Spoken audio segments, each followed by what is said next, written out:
David and Emily seemed to have it all: a beautiful home, a thriving marriage, and their 2-year-old daughter, Lily. Emily was a high-powered executive who worked hard to provide for her family, while David stayed home to focus on his freelance work and care for their child. When Emily's company sent her on a 2-week business trip to London, she hesitated to leave. To ease her worries, she hired a young live-in nanny named Sophie, a soft-spoken woman with kind eyes and a warm smile. At first, everything seemed fine. Sophie handled the baby beautifully, and David was grateful for the help. But as days went by, Emily's calls became shorter, and the house started to feel different.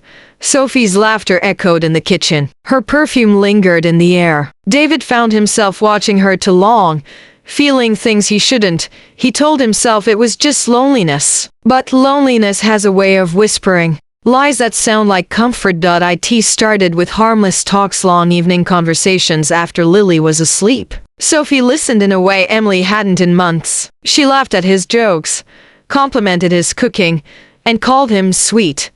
One rainy night, Sophie tripped while carrying laundry. David caught her, and for a moment, their eyes locked. The silence between them was thick, dangerous. That night, boundaries broke. A kiss turned into something more. The guilt hit David instantly afterward, but Sophie's touch felt like escape from the emptiness he'd been drowning in. Days passed in secret. Every message from Emily, "I miss you both so much," twisted his stomach. Sophie acted normal around Lily, but when Emily's name came up, her face tightened. What David didn't know was that Sophie had her own secret, and it would destroy everything he thought he could control. A week before returning, Emily received a security notification. The nanny cam she'd installed in the living room, meant to check on Lily, had captured something strange.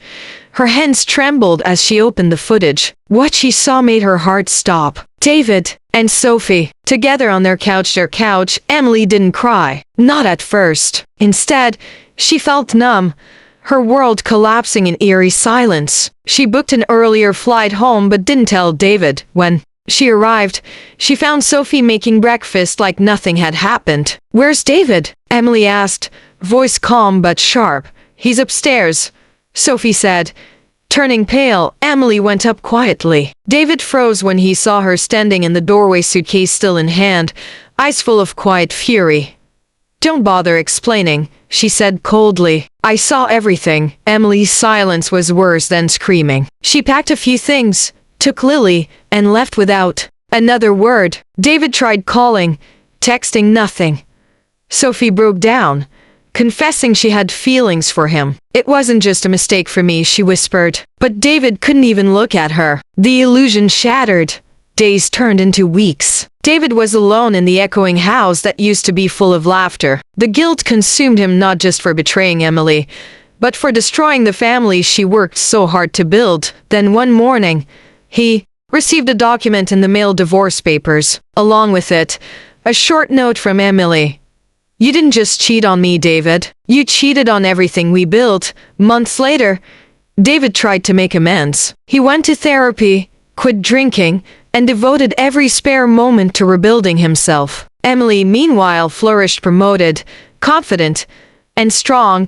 One day, he met her at a cafe to discuss co-parenting. "You look good," he said softly. "I am good," she replied, calm but firm. "Because I stopped waiting for you to be the man I deserved." David lowered his eyes. He wanted forgiveness but knew he didn't deserve it. As she walked away with Lily, David realized that losing her wasn't punishment, it was the price of his choices. And Sophie? She disappeared from their lives, leaving only a ghost of temptation behind.